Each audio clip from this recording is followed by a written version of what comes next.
I'm Bill Randall, and this is my 2-minute warning. Because of the importance of this subject, this segment will be longer than the usual 2 minutes. Let's watch and listen to what President Obama said. I don't even really know where to start on answering this question.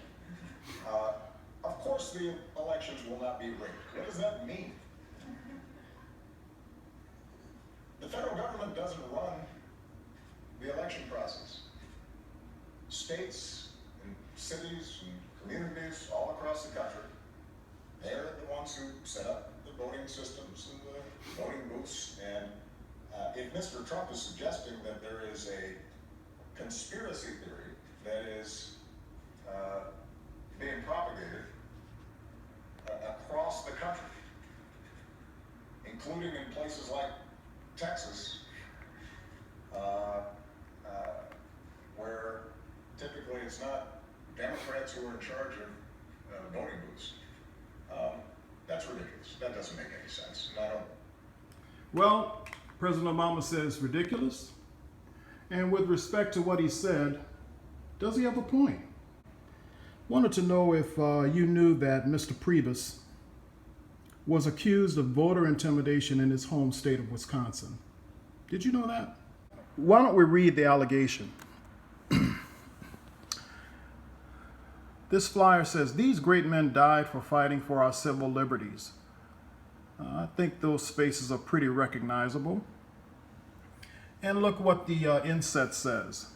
It says, "This man," writes Priebus, "led a group that has been accused of intimidating minorities to prevent them from voting." This flyer was sent out by Mr. Priebus's rival in the election. His opponent was Bob Wersch. Those in Wisconsin and southeast Wisconsin especially know who Bob Wersch was or is. Let's look at another flyer. Reince Priebus has led a group that has been accused of intimidating minorities to prevent them from voting. Maybe Mr. Priebus thought it was a good political strategy to intimidate minorities and prevent them from voting, And it went on to allude to a lot of things. This flyer gave some serious allegations. If the head of the RNC, Mr. Priebus, has been accused of reprehensible action, isn't anybody out there ready to demand that he step down as chairman of the RNC? Well, it's not going to be me. Here I am standing with Mr. Priebus when he came on a political campaign stop in Raleigh, North Carolina. I was running for U.S. Congress. I campaigned for him back in 2004. This is when he was running for state senator in Wisconsin. When in 2004, I campaigned for him and Paul Ryan. So what's the point? What does this have to do with rigged elections and President Obama's statement? Well, it's because allegations, you don't have to have proof, you just have to allege, no matter how far-fetched it seems.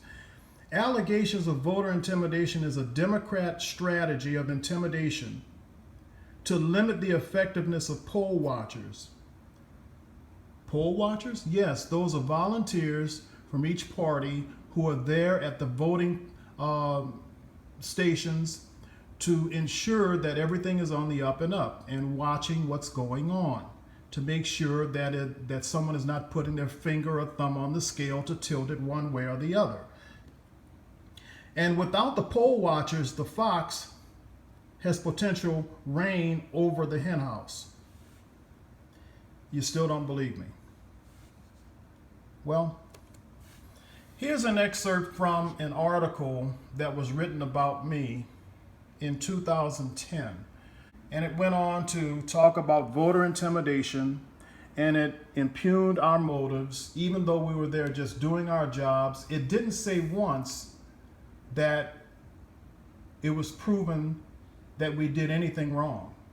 All it did was you have these nefarious characters that allege that something was going on, and then the liberal newspaper picks up on it, and then they print and publish this for the purpose of influencing public opinion. When I ran for Congress, I observed Democrat tactics that could be described as winning through intimidation. The Republicans gained control of the North Carolina General Assembly, the House and the Senate, and they passed sweeping legislation, and pretty much the public felt it was good what they were doing. They had not held both chambers of the North Carolina legislature for over 100 years. All those years passed when the Democrats were winning elections, winning majorities, rewriting voting districts, drawing the lines for the voting districts. The Republicans, all they could do was just, look at how the gerrymandering was going and not do anything about it. So then in 2010, the Republicans gained control of the House and Senate, and of course, they get to draw the lines of demarcation. Well, you think that it stops there? No, you didn't just have the Republicans draw the lines, they also had it go through court, and it was approved in the court system. So it was validated in the court system, it became law, the new congressional districts were drawn, and then you have recently, after President Obama's in office, and he has his Justice Department and others alleging that there's racism going on behind the motives for the North Carolina General Assembly. They cry foul, and then recently they had the lines for the districts had to be redrawn. Then you have the matter of voter ID.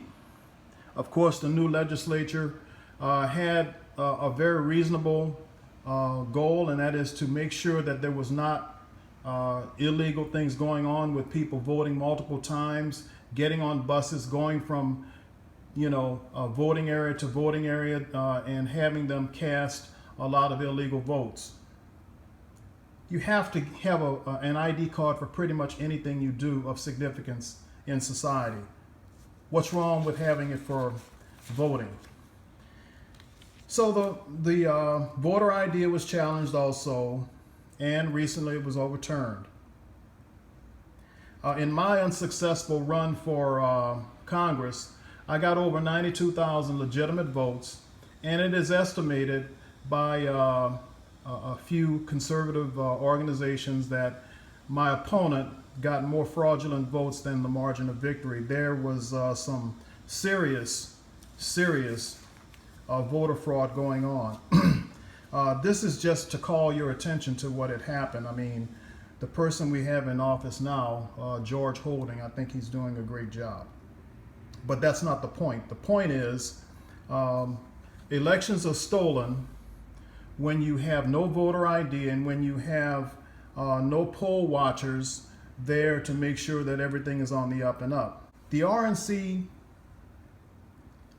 has made the point that we have to have boots on the ground and we have to have individuals involved in the voting process. As a matter of fact, I believe that when Reince Priebus was in the Republican Party in Wisconsin, the organization on the ground was so good, I think that really contributed to his being selected as the new RNC chairman, and for good reason.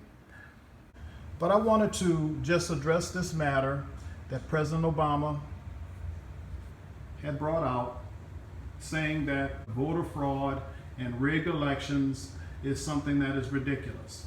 It is not ridiculous. It's part of the liberal, progressive playbook, and it is something that we need to take seriously. Thank you.